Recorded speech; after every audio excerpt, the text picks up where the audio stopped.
Hello everyone, welcome back to my YouTube channel. तो आज मैं लाई हूँ आप सभी के लिए एक इम्पॉर्टेंट वीडियो। तो जैसा कि हम लोग क्रैश कोर्स कर रहे हैं, जो लोग मुझे फॉलो कर रहे हैं उन्हें तो पता ही होगा कि हमने क्रैश कोर्स स्टार्ट कर देता आपका मैक्सिमम समझ लो आपका 9 to 10 डेज़ हो चुका है। ठीक है, 9 to 10 डेज़ हो चुके हैं यहाँ पे। और आपका जो है आज हम यूनिट 12 पे पहुँच चुके हैं। इसका होपफुली मैं कंप्लीट करा दूंगी, आपका 2-3 दिन और लगेंगे बस। ठीक है, यूनिट 12 पे हैं आज हम पढ़ेंगे न्यूक्लिक एसिड्स। ठीक है, तो इसीलिए आज हम यूनिट 12 स्टार्ट करेंगे। और ये आपका कोड है केमिस्ट्री का BCHET 149। ठीक है, 149 ये आपका कोड है। और इसका हम कर रहे हैं आज यूनिट 12, जहाँ पे आपको पढ़ना है न्यूक्लिक एसिड। न्यूक्लिक एसिड जो होते हैं आपके, वो क्या होते हैं यहाँ पे हम पढ़ेंगे। न्यूक्लिक एसिड जो होते हैं ना आपके, वो आपके होते हैं, आपने सुना होगा DNA एंड RNA। ठीक है, DNA एंड RNA। तो DNA और RNA आपके जो होते हैं वो न्यूक्लिक एसिड्स होते हैं। यहाँ पे आप क्या क्या पढ़ोगे उस चीज़ के बारे में डिस्कस कर लेते हैं। आपको पढ़ना है इंट्रोडक्शन, देन उसके बाद बायोलॉजिकल रोल क्या होता है न्यूक्लिक एसिड का, फिर कंपोनेंट्स कौन कौन से हैं, और आप पढ़ोगे न्यूक्लियोसाइड एंड न्यूक्लियोटाइड। ये आपका इंपॉर्टेंट है, इसमें डिफरेंस आ जाता है। फिर आप पढ़ोगे पॉलीन्यूक्लियोटाइड्स की रिप्रेजेंटेशन, देन उसमें आप पढ़ोगे DNA। ठीक है, DNA के बाद डबल हेलिक्स मॉडल पढ़ना है। देन उसके बाद आपको DNA डीनेचुरेशन होता है, DNA पॉलीमॉर्फिज्म क्या है, राइबोन्यूक्लिक एसिड्स क्या होते हैं, एंड राइबोसोमल RNA और टाइप्स ऑफ राइबोसोम्स RNA आपको पढ़ने हैं। आपके इसमें rRNA, mRNA एंड tRNA होते हैं। देन उसके बाद आप पढ़ोगे जेनेटिक कोड। ठीक है, and then summary and terminal questions. तो ये ऑल अबाउट आपका क्या है, पूरा न्यूक्लिक एसिड्स है। आ जाओ जी, चलते हैं, स्टार्ट करते हैं इसको हम। तो जैसे कि आप लोग सारे बायोमोलिक्यूल्स पढ़ के आ चुके हो। ठीक है, पॉलीसेक्राइड्स आप बायोपॉलीमर्स होते हैं, बहुत ज़्यादा इंपॉर्टेंट कंपोनेंट्स होते हैं आपके लिविंग ऑर्गेनिजम्स के लिए। तो इसमें आप बायोलॉजिकल इंपॉर्टेंस देखो न्यूक्लिक एसिड्स का देखोगे, और आपको बिल्डिंग ब्लॉक होते हैं न्यूक्लिक एसिड्स का, वो आपको देखना है। अब इसके बाकी आप इसके बारे में पढ़ोगे टाइप्स ऑफ न्यूक्लिक एसिड्स, जहाँ पे आपका डीऑक्सीराइबोज न्यूक्लिक एसिड यानी DNA है, राइबोन्यूक्लिक एसिड यानी कि RNA है। अब इसका इंपॉर्टेंट रोल देखोगे, प्रोटीन सिंथेसिस में कैसे हो रहा है, पॉलीपेप्टाइड्स में कैसे होता है, ये सारी चीज़ें आप इस चैप्टर में पढ़ने वाले हो। तो देखो यहाँ पे जो आप पढ़ोगे, फंक्शन पढ़ोगे, न्यूक्लिक एसिड का स्ट्रक्चर देखोगे, फिर आप ये ब्लैक क्यों हो गया यार, हाँ ठीक है। तो हम यहाँ पे पढ़ रहे थे कि आपका न्यूक्लिक एसिड पढ़ना है, रेप्लिकेशन पढ़ोगे, राइबोन्यूक्लिक एसिड्स और DNA में, जो आपका DNA और RNA में कंपैरिजन वाला भी क्वेश्चन आता है। ठीक है, फिर आप डबल हेलिक्स स्ट्रक्चर देखोगे DNA का, फिर आप टाइप्स ऑफ RNA देखोगे, एंड जेनेटिक कोड इस चैप्टर में आपको पढ़ना है। सबसे पहली चीज़ जो है वो यहाँ पर ये है कि आपको बायोलॉजिकल रोल बताना है DNA का। ठीक है, बायोलॉजिकल रोल बताओगे आप, सॉरी न्यूक्लिक एसिड्स का, नॉट DNA। अब देखो न्यूक्लिक एसिड जो होते हैं वो आपके मैक्रोमोलिक्यूल होते हैं। क्या होते हैं, मैक्रोमोलिक्यूल, यानी कि आपका लार्ज अमाउंट में प्रेजेंट होते हैं ये, इसलिए ये आपके क्या हो गए, मैक्रोमोलिक्यूल हो गए। ठीक है, ये आपका न्यूक्लियोप्रोटीन्स होते हैं, प्रोटीन के साथ बाइंड करते हैं फ्री स्टेट में, और ये आपका बन जाते हैं न्यूक्लियोप्रोटीन्स। आप पढ़ोगे यहाँ पे न्यूक्लिक एसिड जो होते हैं 7% ऑफ द ड्राई वेट यहाँ पे सेल में होता है। ठीक है, अब यहाँ पे पढ़ना है आपको sometimes why humans beget only humans, ये बिल्कुल नहीं पढ़ना। E coli multiplies into E coli cells and so on, कुछ भी नहीं पढ़ना इसमें से। आपको पढ़ना है यहाँ पे टाइप्स ऑफ न्यूक्लिक एसिड। ठीक है, देखो टाइप्स ऑफ न्यूक्लिक एसिड्स में आपका देखो यहाँ पे दिया DNA जो होता है आपका, देखो सबसे पहला टाइप ऑफ न्यूक्लिक एसिड में आपका DNA है। अब DNA जो आपका क्रोमोसोम्स में होता है और आपका जेनेटिक मटेरियल होता है ये, और पास होता है एक जनरेशन से दूसरे जनरेशन में। स्पेसिफिक इन्फॉर्मेशन देता है ये, प्लांट हो एनिमल हो, और जो सेल एंड लिविंग्स थिंग्स होती हैं उनके बीच में। तो जेनेटिक इन्फॉर्मेशन का ट्रांसफ़र के लिए हम यूज़ करते हैं, और इसको हम जनरली क्या बोलते हैं, थ्रेड ऑफ लाइफ बोलते हैं। दूसरी चीज़ इसके अंदर एंजाइम्स जो होते हैं आपके, वो हाईली स्पेसिफिक होते हैं। ठीक है, ड्यूरिंग रिप्रोडक्शन के टाइप में ऑर्गेनिज्म जो होता है ना, वो अपने ऑफस्प्रिंग में ट्रांसमिट करता है, ये प्रोड्यूस करता है स्पेसिफिक सेट्स ऑफ एंजाइम, और ये आपके यूनिक होते हैं सबके। जो इन्फॉर्मेशन जो होता है ना in the form of prepared enzyme के फॉर्म में पास नहीं होता है, ये कुछ इन्फॉर्मेशन आपके न्यूक्लिक एसिड्स होते हैं उनके फॉर्म में पास किए जाते हैं। न्यूक्लिक एसिड जो होता है उनका काम होता है कि इन्फॉर्मेशन, जेनेटिक इन्फॉर्मेशन को पास करेंगे। ठीक है, अब आपको पढ़ना है कंपोनेंट्स, क्या क्या कंपोनेंट्स होते हैं आपके न्यूक्लिक एसिड्स में। कंपोनेंट्स ऑफ न्यूक्लिक एसिड देखो आपका क्या होता है, पॉलीन्यूक्लियोटाइड होता है। इनके पास न्यूक्लियोटाइड्स होते हैं और एक फॉस्फोडाइस्टर लिंकेज से होता है। 5 पोजीशन ऑफ 1 न्यूक्लियोटाइड और 3 पोजीशन ऑफ अनदर न्यूक्लियोटाइड से जुड़ा होता है, उसको फॉस्फोडाइस्टर बॉन्ड कहते हैं। न्यूक्लिक एसिड्स के पास रिपीटेड 5 to 3 फॉस्फोडाइस्टर लिंकेज होते हैं।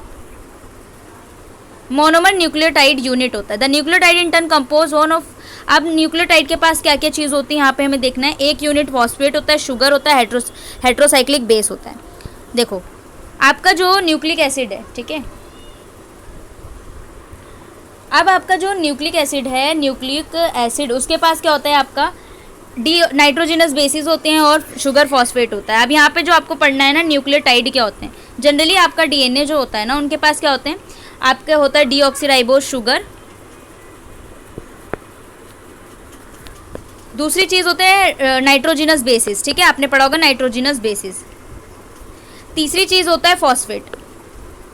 अगर आपका राइबोज शुगर और प्लस में नाइट्रोजिनस बेस है तो आपका न्यूक्लियस साइड बनाता है, और अगर आपका नाइट्रोजिनस बेस है, नाइट्रोजिनस बेस और डीऑक्सीराइबोज शुगर है, प्लस में आपका फॉस्फेट भी लगा दो तो वो आपका न्यूक्लियोटाइड बनाता है। जैसे कि एग्जांपल यहाँ पे दिया हुआ है, न्यूक्लियोटाइड्स इन टर्न। देखो न्यूक्लियोटाइड क्या होता है, phosphate, a sugar and heterocyclic base, यानी कि फॉस्फेट है, एक शुगर है और आपका हेट्रोसाइक्लिक बेस भी है, तो वो आपका नाइट्रोजिनस न्यूक्लियोटाइड होता है। ठीक है, तो न्यूक्लियोटाइड में आपका नाइट्रोजिनस कंटेनिंग बेस होते हैं। आपके नाइट्रोजिनस बेसिस जो होते हैं वो प्यूरिन्स एंड पायरिमिडिन्स होते हैं।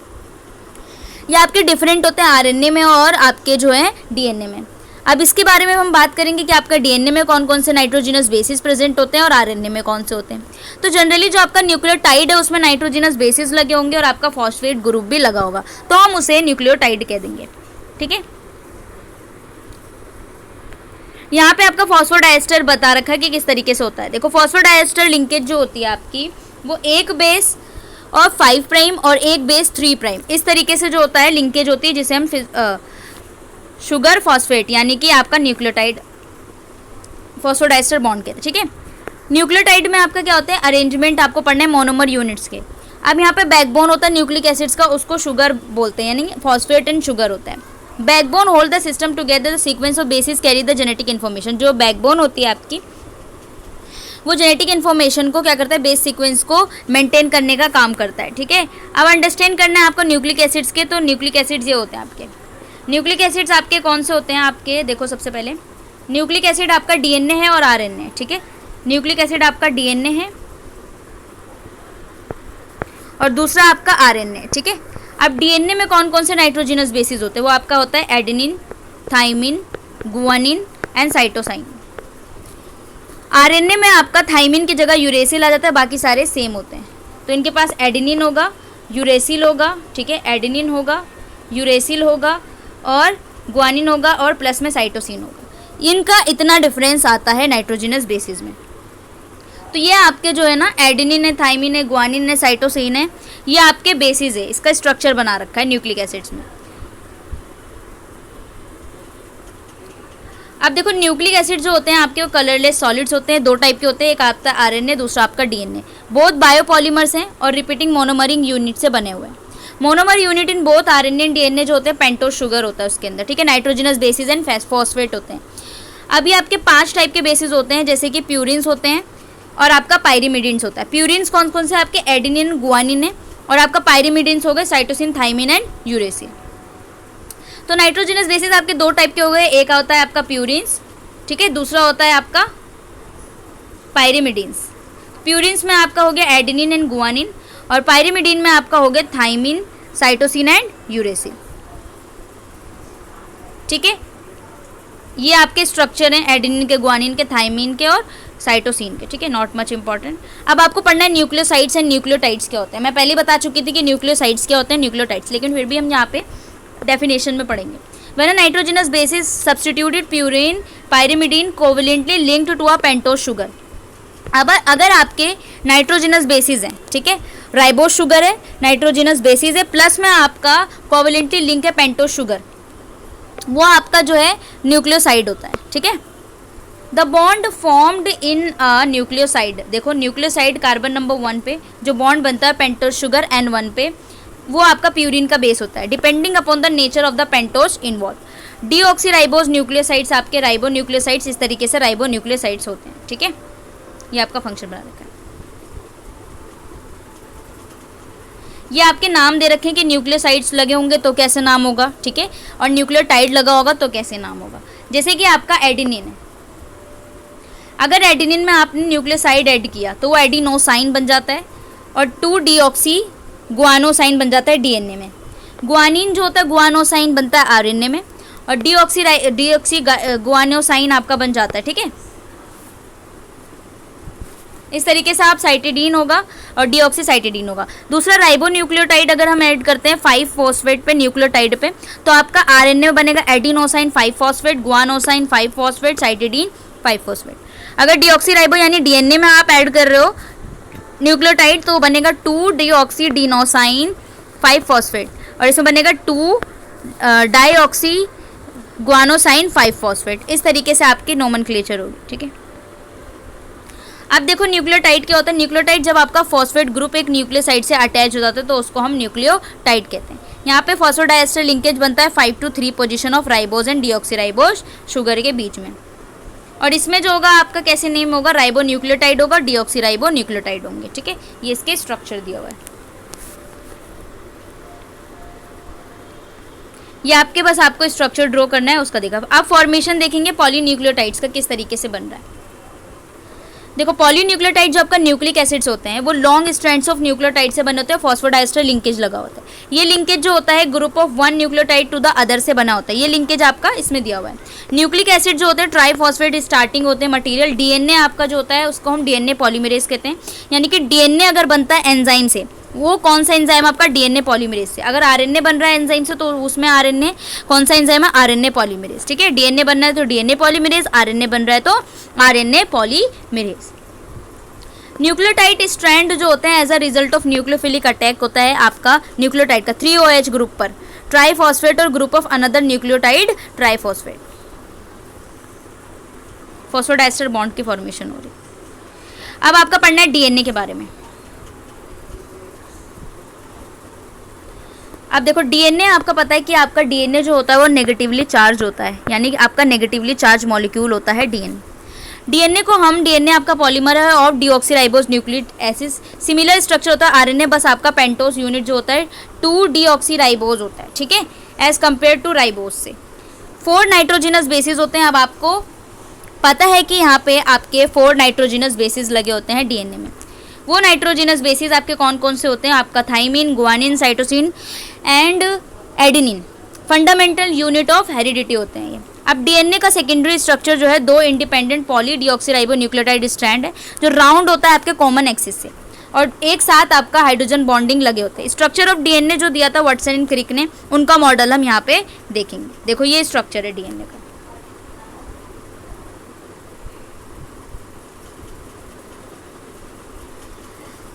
बेसिकली आपका स्ट्रक्चर जो होता है डीएनए का वो इस टाइप से दिखता है। ये आप देख रहे हो बॉन्डिंग, इसको मैं सिंपली बता देती हूँ कि किस तरीके से बनता है, ठीक है। देखो आपका है सबसे पहले, देखो इस तरीके से स्ट्रक्चर देखना है आपको ध्यान से। ये आपका हो गया 5 प्राइम से 3 प्राइम, ठीक है। दूसरी साइड भी ले लो, इसको ऊपर भेज देते हैं। ये आपका हो गया 3 प्राइम टू 5 प्राइम। अब आपको क्या करना है, अब आपको पता है कि सबके पास शुगर होगी, शुगर लगी होगी, ठीक है। यहाँ पे भी शुगर लगी हुई है, एस से शुगर है, और यहाँ पे आपका फॉस्फेट जुड़ा होगा बाहर की तरफ, ठीक है, फॉस्फेट। ये आपका जनरली स्ट्रक्चर बता रही हूँ मैं। अब यहाँ पे आपके सारे नाइट्रोजनस बेसिस लगे हुए, एडेनिन, थाइमिन, गुआनिन, साइटोसिन, और इसके अपोजिट एडेनिन के अपोजिट थाइमिन, थाइमिन के अपोजिट एडेनिन, गुआनिन से साइटोसाइनिन, साइटोसाइनिन से गुआनिन। एडेनिन थाइमिन के बीच में आपका डबल बॉन्ड होता है, गुआनिन एंड साइटोसिन के बीच में आपका ट्रिपल बॉन्ड होता है। ये सिमिलरली आपका स्ट्रक्चर होता है डीएनए का, ठीक है। जनरली आपका यहाँ पे देखो ये वाला स्ट्रक्चर मैंने बताया, उसमें मैंने सिर्फ शुगर बताया था और आपका जो होता है फॉस्फेट जुड़े होते हैं और एडेनिन थाइमिन जुड़े होते हैं ना, तो मैंने स्ट्रक्चर सिंपली नहीं बताया था। आपका स्ट्रक्चर बना के नहीं, ये आपका शुगर है समझ लो, और ये आपका एडेनिन गुआनिन साइटोसिन ये लगा हुआ है, ये आपका पी फॉस्फेट ग्रुप लगा हुआ है, ठीक है। और आपके जो डीएनए का स्ट्रक्चर होता है वो इस तरीके से डबल हेलिक्स होता है, वो आपका वाटसन एंड क्रिक का मॉडल है, ठीक है।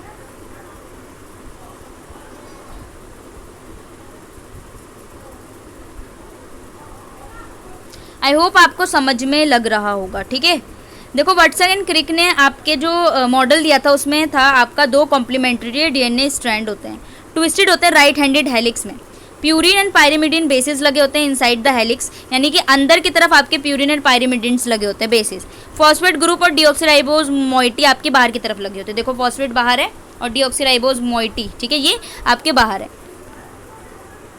You should note all the bases are heterocyclic ring होते हैं। जितने भी बेस होते हैं ना आपके, जितने बेसिस आपके 4 टाइप के बेसिस लगे हुए हैं आपके इसमें, वो आपके हेट्रोसाइक्लिक रिंग होते हैं, यानी कि डिफरेंट फॉर्म वहाँ पे नाइट्रोजन है, कार्बन है, प्लेनर होते हैं ये आपके एक्सिस में, ठीक है। कॉम्प्लीमेंट्री स्ट्रैंड जो होता है आपका पेयर ऑफ बेसिस, यानी एडेनिन थाइमिन से पेयर होता है, गुआनिन साइटोसिन से पेयर होता है, ये मैंने बता दिया, ठीक है। नेक्स्ट चलते हैं डायमीटर, यहाँ पे हेलिक्स दे रखा है, हेलिक्स ऑफ द डीएनए दिया रखा है 1.18 आर्मस्ट्रॉन्ग होती है आपकी। बेसिस सेपरेट होते हैं 0.34 नैनोमीटर से, यानी जो बेसिस है दोनों बिटवीन द बेस पेयर्स जो लगे हुए हैं उनके बीच का डिस्टेंस जो होता है ना वो 0.3 नैनोमीटर होता है, 3.4 आर्मस्ट्रॉन्ग होता है। हेलिकल स्ट्रक्चर जो होता है आपका 10 न्यूक्लियोटाइड रेसिड्यू, हर एक चेन पे 10 बेस पेयर्स लगे होते हैं, ठीक है। अब यहाँ पे आपके डीएनए जो होते हैं ना डबल हेलिक्स में, वो आपका बीटा वाला पढ़ा था आपने, बी फॉर्म। अब यहाँ पे टाइप्स ऑफ डीएनए पढ़ना है आपका, ए फॉर्म होता है, बी फॉर्म होता है, सी फॉर्म होता है और जेड फॉर्म होता है, ठीक है। जेड कहाँ है, जेड, ये रहा जेड फॉर्म। तो आपको पढ़ना है कि टाइप्स ऑफ डीएनए में सबसे पहला जो होता है आपका ए फॉर्म होता है। ये आपका जो होता है इनके पास मोर बेस पेयर्स होते हैं, ठीक है। सबसे पहले जो इंपॉर्टेंट चीज़ है मोर बेस पेयर्स होते हैं। एवरेज जो होते हैं वो 11 बेस पेयर्स होते हैं। Base do not lie perpendicular to the helical axis, helical axis से परपेंडिकुलर नहीं होते, ये टिल्ट होते हैं। ए में क्या होता है, डीएनए आरएनए हाइब्रिड का कन्फर्मेशन बनता है और 75% रिलेटिव ह्यूमिडिटी रिक्वायर्स होती है इन सोडियम, पोटेशियम और सीजियम आयंस के लिए। देन उसके बाद बी फॉर्म में देखो, बी फॉर्म जो आपका वाटसन एंड क्रिक का अभी मॉडल है, वाटसन एंड क्रिक का मॉडल है in the form of prevail living cells, high relative humidity इनको चाहिए होते हैं। सी फॉर्म में क्या होता है, लेस नंबर ऑफ बेसिस होते हैं पर टन देन बी डीएनए, और ये 66 रिलेटिव ह्यूमिडिटी होती है, ठीक है। देन उसके बाद है आपका जेड फॉर्म। जेड फॉर्म जो होता है मोस्ट इंस्ट्रक्टिंग फॉर्म होता है, लेकिन ये सिर्फ और सिर्फ लेफ्ट हैंडेड हेलिक्स होते हैं, ठीक है, और अदर टाइप के जगह इसको पाया जाता है, ठीक है, इस तरीके से। अब आपने जो डबल हेलिक्स मॉडल पढ़ा वाटसन एंड क्रिक का, उसके कुछ इंपॉर्टेंट फीचर्स हैं वो आपको पढ़ना है, वो आपका इंपॉर्टेंट। अगर डबल हेलिक्स मॉडल आ गया वाटसन एंड क्रिक का, तो जो मैंने स्ट्रक्चर बना के दिखाया वो आप बना सकते हो। दूसरी चीज़ आप इसमें इंपॉर्टेंट उसके फीचर्स लिखना। सबसे पहला फीचर जो है इसमें वो ये है कि आपके जो दोनों चेन है वो अपोजिट डायरेक्शन में एंटी पैरेलल है। जैसे मैंने बताया था, एक 5 से 3 है और एक 3 से 5 है, इसीलिए आपके दोनों चेन्स होंगे वो एंटी पैरेलल होंगे। 2 strand helix are complementary and requirement base pairing. Different base sequence होते हैं हर एक में, ठीक है, कॉम्प्लीमेंट्रिटी बोलते हैं जिसको, लेकिन ये सीक्वेंस जो होते हैं प्रिसाइजली सीक्वेंस डिटरमाइन करते हैं। तीसरी चीज़, एडेनिन हमेशा पेयर करेगी थाइमिन से, गुआनिन हमेशा पेयर करेगी साइटोसिन से। डबल हेलिक्स जो है आपका वो सुपर कॉइलिंग होती है, डीएनए की फिट होते हैं सेल के न्यूक्लियस में। ह्यूमन सेल के न्यूक्लियस में अबाउट 10⁻⁷ मीटर अक्रॉस होता है। डीएनए डबल हेलिक्स स्ट्रेच हो जाता है, मेजर करते 1 मीटर एंड पर होता है ये, ठीक है। नेक्स्ट है आपका what hold the double helix together. क्या चीज़ है जो डबल हेलिक्स को होल्ड करती है, ठीक है। तो यहाँ पे देखो हाइड्रोजन बॉन्डिंग लगी होती है बेस पेयर के बीच में, वो आपके डबल हेलिक्स को होल्ड करती है। एडेनिन, थाइमिन और गुआनिन, साइटोसाइनिन, ये रिलेशनशिप जो होता है बेस सीक्वेंस में, ये आपके डबल हेलिक्स में होता है। स्टेबिलिटी जो होती है डबल हेलिकल स्ट्रक्चर में इसी की वजह से आती है। मोस्टली इंटरेक्शन ऑफ बेस के बीच में होता है other interior of the helix, यानी कि आपके इंटीरियर में लगे होते हैं बेस, उसकी वजह से, ठीक है। नेक्स्ट यहाँ पे आपको पढ़ना है डीएनए डीनेचुरेशन कब होगा। डीनेचुरेशन मतलब होता है खराब होना। आपने हीटिंग कर दिया, कैरेक्टरिस्टिक टेम्परेचर देंगे तो आपका डबल हेलिक्स स्ट्रक्चर जो है कोलैप्स हो जाएगा, दोनों स्ट्रैंड आपकी सेपरेट हो जाएंगी, तो उसको आप डीनेचुरेशन कहते हो। कई सारी फिजिकल प्रॉपर्टी का चेंज होना भी आपका डीनेचुरेशन ऑफ द डीएनए कराता है। शार्प डिक्रीज विस्कोसिटी और increase light absorbance ultraviolet region में कर देता है। डीनेचुरेशन जो होता है आपका वो किसी भी प्रॉपर्टी से होता है, जैसे आप यूवी एब्जॉर्प्शन को बढ़ा दो, ठीक है, या फिर टेम्परेचर का इफेक्ट बढ़ा दो। इफेक्ट टेम्परेचर जो होता है डीएनए में एब्जॉर्प्शन लाता है। मिड पॉइंट टेम्परेचर रेंज होता है जो आपका मेल्टिंग ऑफ टेम्परेचर करता है, जिसे हम टीएम से डिनोट करते हैं। ठीक है, इस तरीके से आपका ग्राफ दिया हुआ है। डीएनए पॉलीमॉर्फिज्म क्या होता है, इसके बारे में आप पढ़ोगे इसमें। ठीक है, most of time DNA passes the same information from one generation to next. कुछ चीज़ें यानी कि कुछ टाइम में ऐसा होता है ना, ज़्यादातर जो डीएनए होता है ना, वो इन्फॉर्मेशन जो होता है ना, वो सेम पास कर देता है एक जनरेशन से दूसरे में। ये सीक्वेंस ऑफ न्यूक्लियोटाइड डीएनए में चेंज होता है। चेंज इन न्यूक्लियस, जो चेंज होता है न्यूक्लियोटाइड में डीएनए में, उसको हम डीएनए वेरिएंट्स कहते हैं। म्यूटेशन एंड पॉलीमॉर्फिज्म आपके दो टर्म्स हैं जो डीएनए के वेरिएंट्स को डिटरमाइन करते हैं। यानी कि डीएनए में कुछ चेंज, वो हो गया डीएनए वेरिएंट्स। ठीक है, डीएनए वेरिएंट्स जो होता है वो एरर्स की वजह से हो सकता है। डीएनए रेप्लिकेशन के, जब आप रेप्लिकेशन कर रहे होते हैं उस टाइम में एरर आ सकता है। तो डीएनए वेरिएंट्स यानी कि डीएनए के बेस में चेंज आ गया, न्यूक्लियोटाइड्स में चेंज आ गया। एक्सटर्नल फैक्टर्स होते हैं, आपका केमिकल्स ला दिया आपने, यूवी आ गया। म्यूटेशन जो होता है डीएनए वेरिएंट पर्टिकुलरली इंडिविजुअल में, पॉलीमॉर्फिज्म जो होता है डीएनए वेरिएंट्स होता है पॉपुलेशन में। डीएनए वेरिएंट जो होता है ना आपका, वो कब होगा, यानी कि कुछ एरर आ रहा है, वो आपके पर्टिकुलर इंडिविजुअल में होगा, यानी कि एक इंडिविजुअल में हो रहा है। लेकिन डीएनए पॉलीमॉर्फिज्म जो होता है वो आपके पूरे पॉपुलेशन में होता है। ठीक है, ये ध्यान में रखना है। मेन डिफरेंस जो होता है आपका पॉलीमॉर्फिज्म एंड म्यूटेशन में, वो ये है कि म्यूटेशन आपका न्यूक्लियोटाइड सीक्वेंस होता है DNA strand of particular organism में। पॉलीमॉर्फिज्म जो होता है ना आपका, वो पॉपुलेशन में होता है।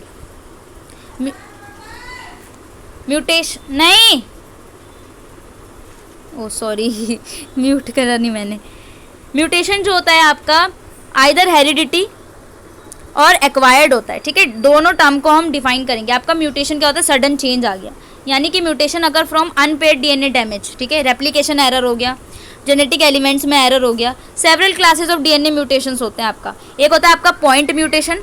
ठीक है, आपने पढ़ा होगा पॉइंट म्यूटेशन। तो आपका पॉइंट म्यूटेशन जब आपका सिंगल न्यूक्लियोटाइड ऐड कर रहे हो, डिलीट कर रहे हो या सब्स्टिट्यूट कर देते हो।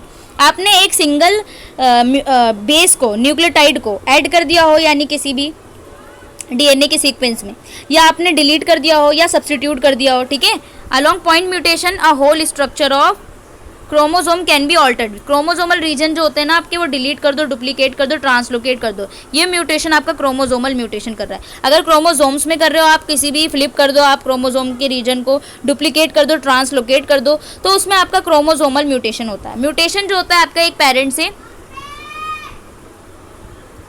जब म्यूटेशन आपका जो होता है इंडिविजुअल में जाता है, जिसे सोमेटिक म्यूटेशन कहते हैं। Due to arise environmental factors होते हैं आपके, यूवी एंड केमिकल्स की वजह से हो सकता है ये। ठीक है, जर्मेलिन म्यूटेशन जो होते हैं आपके गैमीट्स में होते हैं। ऑस्प्रिंग आपके ड्राइव होते हैं fusion of egg and sperm से। ठीक है, जर्मेलिन म्यूटेशन आपका found in each nucleotide cell to the progeny, ये आपका पॉइंट म्यूटेशन। ठीक है, आप देखो यहाँ पर many common human disease are due to mutation. जो बहुत ज़्यादा कॉमन डिसीज होते हैं वो आपके म्यूटेशन की वजह से, यानी डीएनए वेरिएंट्स हो जाते हैं। कैंसर जो होता है most common human genetic disease होता है, ये आपका म्यूटेशन होता है, जो कि number of growth control genes में म्यूटेशन ला देता है। ठीक है, समटाइम्स कैंसर कॉजिंग जीन्स जो होते हैं वो बर्थ के टाइम से आते हैं, वो पर्सन के चांस ऑफ गेटिंग कैंसर होने के लिए बढ़ा देते हैं। ठीक है ना।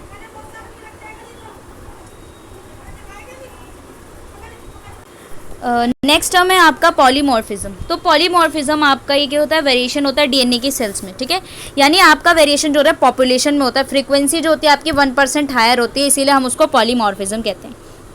यहाँ पे पॉपुलेशन में आपका चेंज होता है, आपका नेचुरली अकरिंग भी होता है, और ये हमेशा न्यूट्रल या बेनिफिशियल भी हो सकता है। पॉलीमॉर्फिज्म आपका एक या एक से ज़्यादा न्यूक्लियोटाइड चेन में आता है, जैसे कि म्यूटेशन में आ रहा है। तो आपको जो एग्जांपल है इसका वो है एसएनपी। आपने सिंगल न्यूक्लियोटाइड पॉलीमॉर्फिज्म पढ़ा होगा। इसमें क्या होता है, सिंगल न्यूक्लियोटाइड को आप डिफरेंट न्यूक्लियोटाइड से सब्स्टिट्यूट कर देते हो। ठीक है, पॉलीमॉर्फिज्म आपका जो होता है नॉर्मल वेरिएंट होता है डीएनए में। Polymorphism responsible for the normal difference between people, I colour हो गया, हेयर कलर, ब्लड टाइप, इसमें जो डिफरेंसेस होते हैं ना, ये पॉलीमॉर्फिज्म के थ्रू ही होते हैं। ठीक है, तो नेक्स्ट टॉपिक आपको पढ़ना है आरएनए। ठीक है, आरएनए जो होता है आपका राइबो न्यूक्लिक एसिड। आरएनए आपका क्या है, polymer of ribo nucleotides. DNA आपका क्या था, polymer of deoxy ribo nucleotides, लेकिन आरएनए जो है वो क्या है, पॉलीमर ऑफ न्यूक्लियोटाइड्स, वो भी राइबो न्यूक्लियोटाइड्स। इसमें होता है 5 to 3 फॉस्फोडाइएस्टर लिंकेज होती है। आरएनए आपका ऑलवेज है वह लीनियर स्ट्रक्चर होगा। ठीक है, मोलर प्रोपोर्शन हेट्रोसाइक्लिक, यहाँ पे भी नाइट्रोजिनस बेसिस होते हैं। अब नाइट्रोजिनस बेसिस कौन कौन से, यहाँ पे एडेनिन है, गुआनिन है, थाइमिन की जगह यूरेसिल है, एंड साइटोसिन है। ये आपके इक्विमोलर नहीं होते हैं। ठीक है, फ्यू वायरल आरएनए मॉलिक्यूल्स में सिंगल स्ट्रैंडेड न्यूक्लियोसाइड्स होते हैं। प्रोटीन्स का सिंथेसिस होता है, पॉलीपेप्टाइड्स होते हैं लिविंग सेल्स में, वो आपका डीएनए आरएनए से कंट्रोल किए जाते हैं। ठीक है, अब यहाँ पे देखो replicated DNA prior to cell division करता है, आरएनए सिंथेसिस बनते हैं यहाँ पे ट्रांसक्रिप्शन के लिए, ये साइटोप्लाज्म में होता है। अब आपका टाइप्स ऑफ आरएनए में आपका ट्रांसफर आरएनए होता है, मैसेंजर होता है, राइबोसोमल आरएनए होता है। ठीक है, और फिर आपके जो आरएनए से बनना है वो ट्रांसक्रिप्शन से आपका क्या बनता है, प्रोटीन बनता है। ठीक है, अब देखो राइबोसोमल टाइप्स ऑफ आरएनए में सबसे पहला जो पढ़ोगे आपका वो पढ़ना है राइबोसोमल आरएनए, जो है आरएनए। मोस्ट अबंडेंट आरएनए होता है ये राइबोसोम इन सेल्स में मिलता है। राइबोसोमल आरएनए जो होते हैं 4 तो आपके होते हैं 60% ऑफ टोटल आरएनए में से प्रेजेंट होते हैं, आपका राइबोसोमल आरएनए होता है। ठीक है, आपके ये इंटीग्रल पार्ट ऑफ राइबोसोम्स होते हैं and can not be remove without disturbing ribosomal function. ठीक है, आरएनए जो होते हैं आपके सिंगल स्ट्रैंड होते हैं, guanine cytosine adenine thymine ratio जो होता है आपका अनइक्वल होता है इसके अंदर। ठीक है, और आप देखो इसके अंदर बेस सीक्वेंसिंग जो होती है only way to explore structure. ठीक है, वेरी लॉन्ग चेन होते हैं, इतने न्यूक्लियोटाइड्स प्रेजेंट होते हैं, ई कोलाई आरएनए चेन होते हैं इसमें। ठीक है, नेक्स्ट पे चलना है आपको मैसेंजर में। देखो मैसेंजर आपका जो होता है मैसेंजर आरएनए वो आपके शॉर्टर होते हैं राइबोसोमल आरएनए से। ये एक्टिव आरएनए पॉलीपेप्टाइड सिंथेसिस होते हैं, इनका नाम जो होता है ये मैसेज को कैरी करते हैं कोडेड डीएनए से और सिंथेसिस ऑफ पॉलीपेप्टाइड्स करते हैं। मैसेंजर आरएनए आपके जीन से कॉम्प्लीमेंट्री होते हैं and the triplet of basis in its code for particular amino acids होते हैं, जिसको अगर आप ट्रिपलेट जो होते हैं बेसिस प्रेजेंट होते हैं वो एक पर्टिकुलर अमीनो एसिड्स के लिए कोड करते हैं, जिसे कोडोन कहते हैं। आप जेनेटिक कोड में भी इसके बारे में पढ़ोगे। Sequence of codon on the mRNA backbones guide the synthesis of particular polypeptide. Messenger RNA जो होते हैं ग्रेटली चेन के लेंथ और मॉलिक्यूलर वेट में अलग होते हैं। ठीक है,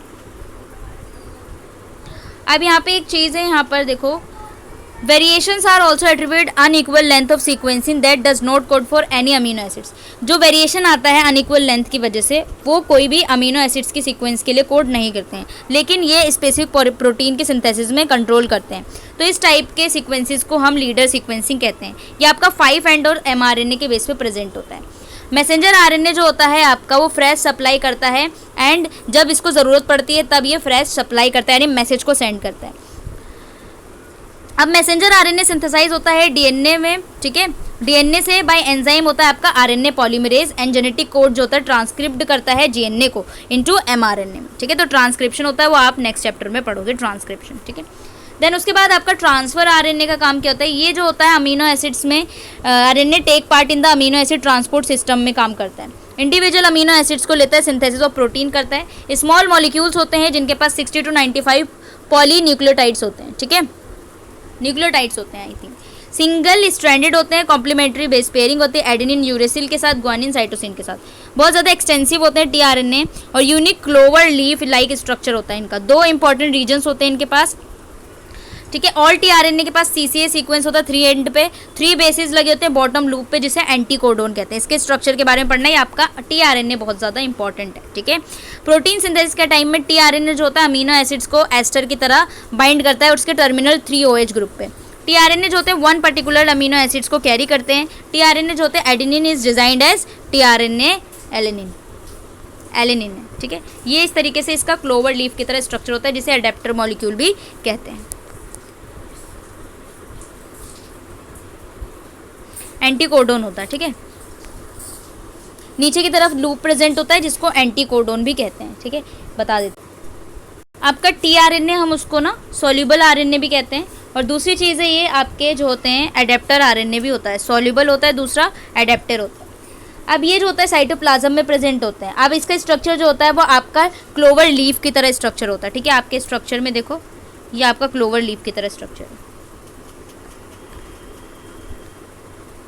अब इसमें देखना है आपको, ये वाली जो होती है वो राइबोसोमल बाइंडिंग साइट होती है। ठीक है, बाइंडिंग लूप है, ये लूप है आपका राइबोसोमल बाइंडिंग लूप। ये आपका एंटी कोडोन आपको दिख रहा है, ये नीचे वाला लूप जो है ना वो एंटी कोडोन लूप है और ये आपका क्लोवर लीफ का स्ट्रक्चर है। ठीक है,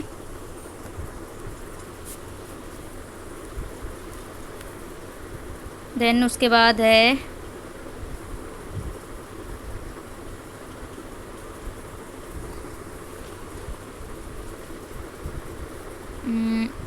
अब देखो tRNA, mechanism of amino acid attachment tRNA. DNA formation process की तरह आपका एटीपी जो होता है फर्स्ट मूव करता है attachment of amino acids to tRNA. पहले एटीपी आपका जो होता है वो मूव करेगा और अटैच हो जाएगा अमीनो एसिड और टू आरएनए। ये प्रोसेस जो होता है एक एंजाइम से कैटेलाइज होती है, उसका नाम है amino acetyl tRNA synthetase. First step में आपका कार्बोक्सिलिक ग्रुप जो होता है अमीनो एसिड का वो अटैक करता है और एटीपी एक्टिवेट कर देता है, कार्बोक्सिलिक ग्रुप जो होते हैं वो एसाइल एडिनाइलेट बना देते हैं। दूसरे स्टेप में आपका कार्बोनिल ग्रुप जो होता है ना एसाइल डीनाइलेट, वो न्यूक्लियोफिलिक अटैक करता है 3OH ग्रुप ऑफ टीआरएनए में और फिर टेट्राहेड्रल इंटरमीडिएट बन जाता है। फाइनली जो आपका बनता है वो अमीनो एसाइल टीआरएनए बनता है जब आपका एमपी, ठीक है, जब आपका एमपी एक्सपेल्ड हो जाता है टेट्राहेड्रल इंटरमीडिएट से। जितने आपके स्टेप्स हो रहे हैं वो एक्टिव साइट्स पर होते हैं एंजाइम के। अमीनो एसिड जो होता है अमीनो एसाइल टीआरएनए सिंथेटेज होता है इनके पास। दो स्पेसिफिक बाइंडिंग साइट्स होती है, एक तो अमीनो एसिड्स एंड दूसरी जो होती है टीआरएनए जहाँ पे कैरी करता है अमीनो एसिड। ये मैकेनिज्म जो है पूरे प्रोसेस का है आपका, देख सकते हो, ठीक है। अब आपको जो लास्टली पढ़ना है वो पढ़ना है जेनेटिक कोड के बारे में, ठीक है। जेनेटिक कोड एक्चुअली होता क्या है वो हम इसके बारे में डिस्कस करेंगे। तो यहाँ पे देखो कि आपने टर्म यूज़ किया था कोडोन्स, ठीक है। आप जो टर्म पढ़ के आए हो पीछे वो आपके टर्म्स होते हैं, एक तो है कोडोन, दूसरा एंटी कोडोन एंड कोड जो होते हैं वो यूनिट के लिए होते हैं, ठीक है। रेप्लिकेशन, ट्रांसक्रिप्शन, ट्रांसलेशन में होते हैं। डिफाइन करना है इन टर्म्स को क्या है। जेनेटिक मटेरियल आपका डीएनए होता है, फ्यू आरएनए वायरसेस में नहीं है। आरएनए जो होता है जेनेटिक मटेरियल होता है आपके आरएनए में। अब जेनेटिक इन्फॉर्मेशन को कैरी करना आपके स्पेसिफिक सीक्वेंस ऑफ बेसिस में जिसको कोडोन्स कहते हैं, ठीक है। डिफरेंट सेगमेंट्स होते हैं डीएनए फंक्शन का, वो जीन होता है, वो स्पेसिफिक प्रोटीन से कोड करे जाते हैं, ठीक है। अब जो यहाँ पर आपका रिलेशनशिप है between sequence of basis of DNA और आरएनए ट्रांसक्रिप्शन में, ठीक है। ये सीक्वेंस ऑफ अमीनो एसिड जो होते हैं वो आपका जेनेटिक कोड होता है। आपको 20 डिफरेंट टाइप के अमीनो एसिड्स के बारे में तो पता ही है, ठीक है, जो आपने कोड किया। 4 बेसिस इसमें होते हैं डीएनए मॉलिक्यूल में। तो आपका जो कॉम्बिनेशन है यहाँ पे देखो 2 बेसिस कोडेड होते हैं एक अमीनो एसिड्स के, तो मैक्सिमम नंबर ऑफ पेयर्स जो होंगे वो 16 होते हैं, इसीलिए 4 का स्क्वायर होगा मैक्सिमम, ठीक है। और मिनिमम कोड जो होते हैं ना आपके वो 64 होते हैं। The number of different triplet जो होते हैं वो आपके 4 बेसिस होते हैं। 64 यानी कि जो ट्रिपलेट होते हैं जेनेटिक कोड जनरली वो 4 की पावर 3 लिखते हैं हम। जेनेटिक कोड आपका ट्रिपलेट होते हैं यानी कि 3 एडजेसेंट न्यूक्लियोटाइड स्पेसिफाई करते हैं अमीनो एसिड्स को। अब यहाँ पे कुछ आप सैलिएंट फीचर देखेंगे, ट्रिपलेट होते हैं वैसे जनरली। अब आपको जो पढ़ना है वो ये पढ़ना है कि जेनेटिक कोड जो होते हैं ना सर्टेन नॉन ओवरलैपिंग होते हैं एंड डीजेंसी होते हैं। नॉन ओवरलैपिंग का मतलब होता है कि बेस जो होता है आपका एक triplet not use in another codon के लिए यूज़ नहीं किया जाता, ये रीड जो एक बार में किया जाता है, ठीक है। ओवरलैपिंग जो होते हैं वो नॉन ओवरलैपिंग होते हैं, ठीक है। डीजेनरेसिंग का मतलब होता है आपका degeneracy, 1 amino acid being coded for by more than 1 triplet, कि आपका जो एक अमीनो एसिड है कोड होता है मोर देन 1 ट्रिपलेट से। मिथियोनिन एंड ट्राइप्टोफैन कोडेड होते हैं सिंगल ट्रिपलेट से, वो AUG और UGG होते हैं, ठीक है।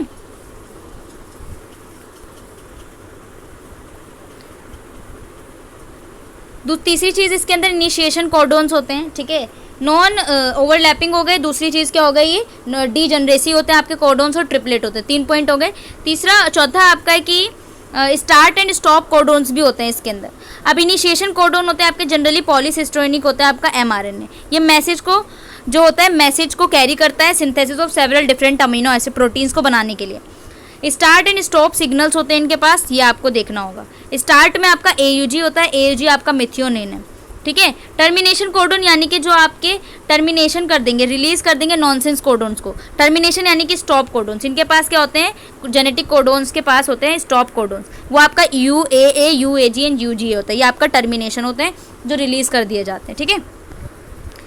ये सारी चीज़ें थी आपके, ठीक है। तो ये आपका था जेनेटिक कोड के बारे में। जेनेटिक कोड में आपको सिंपली लिखना है कि ये ट्रिपलेट होते हैं, नॉन एम्बिगियस यानी नॉन कन्फ्यूजिंग होते हैं, डीजेनरेसी होते हैं, ठीक है, कॉमा लेस होते हैं, ये भी करना है आपको, कॉमा लेस होते हैं, नॉन ओवरलैपिंग होता है, स्टार्ट कोडोन AUG होता है, स्टॉप कोडोन आपके 3 कोडोन्स होते हैं, UGA, UAG, UAA, यूनिवर्सल होते हैं, ठीक है। तो ये सारी चीज़ें आप जेनेटिक कोड में लिख सकते हो। तो ये आपका चैप्टर हो गया कंप्लीट। देखो यहाँ पे देखो आपको क्या लिखना है प्रिंसिपल्स बताने न्यूक्लिक एसिड्स का मैंने बताया, न्यूक्लियोसाइड एंड न्यूक्लियोटाइड्स कौन कौन से होते हैं वो भी मैंने बताया। मेजर डिफरेंस आपको बताना है जो जनरली वो डीएनए आरएनए में होता है। डिस्क्रिप्शन देना डीएनए डबल हेलिक स्ट्रक्चर, देखो मैंने बताया था ना डबल हेलिक स्ट्रक्चर आपका वाटसन क्रिक ने दिया था। डिफरेंट टाइप ऑफ आरएनए भी मैंने बता दिया, mRNA, rRNA और राइबोसोमल आरएनए, ठीक है। सिग्निफिकेंस ऑफ जेनेटिक कोड का आप सिग्निफिकेंस में ये दोगे कि ट्रिपलेट होता है, अभी मैंने बताया जो है। टर्म्स कोडोन और एंटीकोडोन्स क्या होते हैं वो आपको बताना है, ठीक है। Importance of initiation termination code, initiation जो स्टार्ट करते हो आपका एयूजी है, टर्मिनेशन जो आपके रिलीज कर देते हो कोडोन्स के सीक्वेंस को रिलीज और स्टॉप कर देते हो, ठीक है। नेक्स्ट चैप्टर आपका पढ़ना है यूनिट 13। यूनिट 13 भी मैं करा देती हूँ क्योंकि ये 34 मिनट में कंप्लीट हो चुका है, इसीलिए हम यूनिट 13 भी कर लेते हैं, ठीक है। अब यूनिट 13 में जो आपको पढ़ना है वो ये पढ़ना है कि रेप्लिकेशन एंड ट्रांसक्रिप्शन क्या होता है। रेप्लिकेशन आपने पढ़ा होगा कि डीएनए से हम डीएनए बना सकते हैं, डीएनए से डीएनए बना सकते हैं। इस प्रोसेस को हम डीएनए से डीएनए जो बनाते हैं इस प्रोसेस को हम रेप्लिकेशन कराते हैं, यानी कि डीएनए अपनी खुद की ऑन कॉपीज बना सकता है, तो that's process is known as replication. Transcription का मतलब है आप डीएनए से क्या बना रहे हो, आरएनए बना रहे हो, तो ये आरएनए आपका एमआरएनए होता है, ठीक है। मैसेंजर आरएनए आप डीएनए से बना रहे हो, तो इस प्रोसेस को हम ट्रांसक्रिप्शन कहते हैं। तो इस चैप्टर में आपको पढ़ना क्या है, सबसे पहले डीएनए पढ़ना है जो आपका जेनेटिक मटेरियल है, उसमें कई सारे एक्सपेरिमेंट्स करने हैं आपका, ग्रिफिथ, आवरी, हर्शी एंड चेज का एक्सपेरिमेंट करना है। फिर डीएनए कंटेंट आपका यूकैरियोटिक सेल्स में कैसे होता है, डीएनए रेप्लिकेशन पढ़ोगे, आरएनए सिंथेसिस करोगे जिसको ट्रांसक्रिप्शन बोलते हैं। फिर सिमिलैरिटी देखना है आपका ट्रांसक्रिप्शन और डीएनए रेप्लिकेशन और आरएनए ट्रांसक्रिप्शन में। प्रोटीन की सिंथेसिस करोगे जिसे ट्रांसलेशन कह रहे हैं, यानी कि एमआरएनए से आप बना रहे हो प्रोटीन, तो इस प्रोसेस को हम ट्रांसलेशन कहते हैं। फिर आप राइबोसोम्स का स्ट्रक्चर देखोगे, प्रोटीन सिंथेसिस कैसे हो रहा है, एक्टिवेशन कैसे हो रहा है, पॉलीपेप्टाइड चेन किस तरीके से बन रही है, टर्मिनेशन कैसे हो रही है, सारी चीज़ें आपको इस चैप्टर में पढ़नी। तो होपफुली आपको ये सारा समझ में आ रहा होगा जो सारी चीज़ें मैं यहाँ पे बताती हूँ।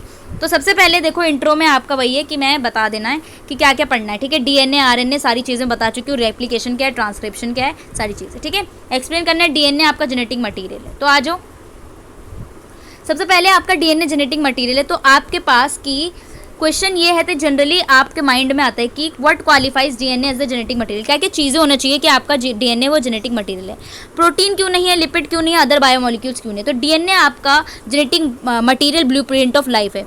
Molecule it carry genetic information from एक जनरेशन से अनदर, मैंने पहले बताया था आपका कि डीएनए जो होता है वो इन्फॉर्मेशन को कैरी करता है एक जनरेशन से दूसरे जनरेशन में। नाइट्रोजिनस बेस लगे होते हैं जो आपके शुगर फॉस्फेट से जुड़े होते हैं, वो आपका बैकबोन होता है, सीक्वेंशियल मैनर में होता है, ये ट्रांसफर करते हैं जेनेटिक मटेरियल।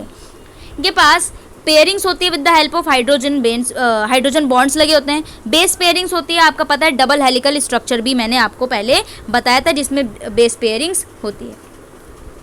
अब आपको पता है डीएनए जेनेटिक इन्फॉर्मेशन होता है सेलुलर लाइफ फॉर्म के लिए, एक्सेप्शन है आरएनए वायरस में आपका आरएनए होता है, ठीक है। जेनेटिक मटेरियल सब में तो जेनेटिक मटेरियल डीएनए नहीं होगा। इसके अंदर आपको पढ़ना है डीएनए को बिटवीन 5 ईयर्स पे देखो डिस्कवरी होती है आइसोलेशन ऑफ डीएनए न्यूक्लियाई से हमने डीएनए को आइसोलेट किया था ऑफ द ल्यूकोसाइट्स में, वो फ्रेडरिक मिस्टर ने किया था, बायोलॉजिकल रोल था इनका, ठीक है। अब आपको यहाँ पे एक्सपेरिमेंट्स पढ़ने हैं कि किस तरीके से आपका जेनेटिक इन्फॉर्मेशन यानी कि DNA as a genetic material है। यहाँ पे आप पहले ग्रिफिथ का एक्सपेरिमेंट पढ़ोगे, ठीक है, और एवरी और इनके कोवर्कर्स ने क्या बोला था वो सारी चीज़ें आप यहाँ पे पढ़ोगे, ठीक है ना। पढ़े क्या आपने, देखो फर्स्ट हाफ 20th सेंचुरी में साइंटिस्ट आए थे, उन्होंने बोला था कि प्रोटीन्स जो होते हैं वो क्रोमोसोम्स में जेनेटिक इन्फॉर्मेशन करते हैं पास एक जनरेशन दूसरे जनरेशन। डीएनए जो होता है बहुत ज़्यादा सिंपल मॉलिक्यूल है, क्या ये कॉम्प्लेक्स इन्फॉर्मेशन को कैरी करेगा। तो लेटर कई सारे एक्सपेरिमेंट्स में साइंटिस्ट ने डिस्कवर किया कि डीएनए जो है आपका जेनेटिक मटीरियल प्रोटीन नहीं है और ये जेनेटिक इन्फॉर्मेशन को कैरी करता है। अब हमें पढ़ना है ग्रिफिथ का एक्सपेरिमेंट। तो ग्रिफिथ के एक्सपेरिमेंट में उन्होंने क्या क्या चीज़ें ली वो हम यहाँ पे बात करेंगे, आ जाओ। तो देखो आपको पढ़ना है फ्रेडरिक का एक्सपेरिमेंट, वो आपके ग्रिफिथ चाचा थे, तो आपके चाचा थे ग्रिफिथ, तो उनको करो प्रणाम, सभी के सभी प्रणाम करेंगे ग्रिफिथ चाचा को। तो देखो मैं इसको एक एक्सपेरिमेंट के थ्रू समझाती हूँ, यानी कि ब्लैंक स्लाइड लेंगे। देखो जी, तो चाचा ने जो दिया था वो ट्रांसफॉर्मेशन प्रिंसिपल दिया था, यानी कि आपका ट्रांसफॉर्मेशन प्रिंसिपल हम ग्रिफिथ के एक्सपेरिमेंट को कहते हैं, ठीक है। सबसे पहले ध्यान रखना है आपके ट्रांसफॉर्मेशन प्रिंसिपल। ग्रिफिथ ने क्या किया था, आपका स्ट्रेप्टोकोकस निमोनिया लिया था इन्होंने, यानी कुछ ना कुछ तो लेंगे ना ताकि आप ये चीज़ कर सको। स्ट्रेप्टोकोकस निमोनिया आपका जो है बैक्टीरिया है जो निमोनिया कोज करता है, ठीक है। निमोनिया कैसे होता है, जब आपकी एल्वोलाई में फ्लूइड फिल्ड हो जाता है, उस टाइप में आपको निमोनिया हो जाता है। अब स्ट्रेप्टोकोकस निमोनिया जो होंगे वो ऐसे होंगे बैक्टीरिया जो आपका निमोनिया कोज करता हो। अब इनके पास 2 टाइप के स्ट्रैंड थे, एक था आपका एस स्ट्रैंड, दूसरा था आपका R strand. S strand, S for smooth, R for rough.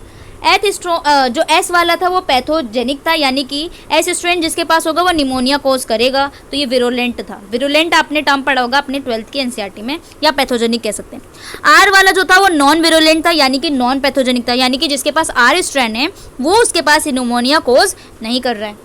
तो आप देखते हैं कि आखिर इन्होंने किस तरीके से एक्सपेरिमेंट किया और चूहों की मदद ली। ठीक है, तो देखो जी, देखो आ जाओ। ग्रिफिथ यूज 2 स्ट्रेंथ्स लिया इन्होंने, अपीयरेंस देयर कॉलोनी। ठीक है, विरुलेंट आपका था, यानी कि जो डिसीज कर सकता है, डेथ कर सकता है बैक्टीरियम का। बैक्टीरियम क्या यूज़ किया था उन्होंने, निमोकोकस। ठीक है, निमोनिया। ठीक है, डिप्लोकोकस या निमोनोकोकस, क्या बोला था मैंने, स्ट्रेप्टोकोकस या डिप्लोकोकस, कोई भी ले सकता है, जो निमोनिया करता है। और स्मूथ कॉलोनी जो होती है अगार प्लेट में लिया। ठीक है, तो इन्होंने 2 टाइप के स्ट्रेंथ लिए आपके, स्मूथ और रफ स्ट्रेंथ। ठीक है, इंजेक्ट किया लाइव एस को माइस में। आ जाओ देखते हैं, चलो जी चलो, माइस कहाँ, ये देखो, इसके थ्रू मैं आपको पूरा समझा दूंगी। ठीक है, आ जाओ। सबसे पहली चीज़ इन्होंने क्या किया, अब इन्होंने एस स्ट्रेन ले लिया, आर स्ट्रेन ले लिया, ये आपको समझ में आ गया कि एस जो है वो पैथोजेनिक है, यानी जब अगर आपने एस को इंजेक्ट किया तो वो मर जाएगी आपकी माइज या माउस, जो भी बोलो आप। ठीक है, तो ये आपका लिविंग विरुलेंट एस स्ट्रेन है। विरुलेंट यानी कि निमोनिया कोज करेगी। आपने इसको लिया और चूहे में इंजेक्ट कर दिया, जैसे ही चूहे में इंजेक्ट किया तो ये मर गया। ओ माय गॉड, यानी कि एस स्ट्रेन का आपका विरुलेंट है, एस स्ट्रेन डालते ही चूहे में चूहा मर गया। फिर उन्होंने कहा चलो कुछ और भी करते हैं, आर स्ट्रेन को डाल के देख लेते हैं भाई एक बारी। इन्होंने आर वाले को डाल दिया, आर वाले को डाला तो देखो चूहा अभी भी जिंदा है, कुछ भी नहीं हुआ। इन्होंने बोला कुछ और चीज़ करते, कुछ नया करते हैं। इन्होंने बोला कुछ नया करते हैं, आ जाओ जी, क्या नया करते हैं। इन्होंने लिया heat killed virulent S strain. Heat killed, अब हीट किल्ड किया, अब भी जी गया, यानी कि एस स्ट्रेन है लेकिन हीट किल्ड है। हीट किल्ड लिया तो माइस जिंदा रह गया। फिर इन्होंने क्या किया, लाइव आर स्ट्रेन ले लिया और हीट किल्ड एस स्ट्रेन, दोनों को मिला दिया। दोनों को मिलाया तो उसके बाद आपका चूहा मर गया। तो इन्होंने कहा अपने एक्सपेरिमेंट में, इन्होंने कहा कि कुछ ना कुछ जो है ट्रांसफॉर्म हो रहा है डेड स्ट्रेन से लाइव स्ट्रेन में। इन्होंने कहा कुछ ना कुछ ट्रांसफॉर्म हो रहा है आपका डेड एस स्ट्रेन से, यानी कि जो आपका ये है लाइव आर स्ट्रेन से, ये डेड स्ट्रेन में कुछ ना कुछ ट्रांसफॉर्म हो रहा है, लेकिन क्या ट्रांसफॉर्म हो रहा है ये इन्होंने नहीं बताया। ठीक है ना, नहीं बताया। चलो भाई, इनका एक्सपेरिमेंट खत्म हो, ये राम नाम सत्य कर गए। ठीक है, तो आ जाओ जी, यहाँ पे पढ़ लेंगे, इसको रीडिंग लगा लेते हैं, आ जाओ। तो ग्रिफिथ ने क्या किया, म्यूटेंट नॉन विरुलेंट को माइस में लिया, पॉलीसेक्राइड कोड ये आपको मैंने बताया था, देखो they are refer to S strain था, आर स्ट्रेन था। ठीक है, इंजेक्ट किया, देखो सबसे पहले जो चीज़ थी, इंजेक्ट की एस को माइस में, तो निमोनिया हो गया, माइस मर गया। दूसरी तरफ इंजेक्ट किया हीट किल्ड एस और आर को, do not produce disease. Heat killed S को एंड आर सेल को लिया ना, तो देखो सबसे पहले हीट किल्ड एस लिया था, आर वाला भी लिया था, कोई डेथ नहीं हो रही थी। ग्रिफिथ ने मिक्सचर ले लिया लाइव आर का और हीट किल्ड एस में, मिक्सचर लिया तो यहाँ पे माइस जो है सिक एंड डाई हो गया। ठीक है ना, तो blood of these dead mice was found to contain live and virulent S cells only. अब नॉर्मली हार्मलेस आर सेल्स जो होंगे वो ट्रांसफॉर्म नहीं हो रहे थे एस सेल में, तो कुछ ना कुछ ट्रांसफॉर्म हो रहा था हीट किल्ड एस सेल में, इन्होंने इतना ही कहा था। फिर क्या हुआ यार, मर गए वो, मर गए, कुछ भी हो गया।